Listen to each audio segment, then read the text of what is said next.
பார்த்து போடா பரதேசி. ஏய் என்ன சொன்ன? இல்லண்ணே அப்படி பார்த்து வாங்க.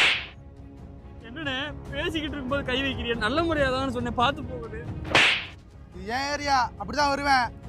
நீ ஓரமா போடா. போடா. என்னண்ணே போடா. ஏய் ஏன்டா இங்க உட்காந்து அழுதுகிட்டு இருக்க? ஒழுக்குப்பட்டிக்காரன் நடு தெருவுல வச்சு அடிச்சு விட்டான்டா. இது ஒழுக்குப்பட்டிக்காரன் அடிச்சானா? எதுக்குடா அடிச்சான்? அண்ணே பார்த்து போங்கண்ணே அப்படின்ட்டு. அதுக்காடா உன்னை அடிச்சான்? நீ வாடா போய் கேப்போம்டா. வாடா வாடா. என்ன ஒண்ணு என்ன ஒண்ணாவா? ஒழுக்கப்பட்டிலே வச்சு அவனை ஒண்ணு இல்லாம ஆக்குறா. வாடா நீ. இன்னைக்கு வச்சான் அவனை ஒழுக்கப்பட்டில வச்சு கோர போறான்டா. ஏறா ஏறா. இன்னைக்கு அடே போனா வீட்டுல முக்குல அருவா இருக்குடா, அடிச்சு போடா. போடா. ஏய் மச்சான் அடிச்சாரு.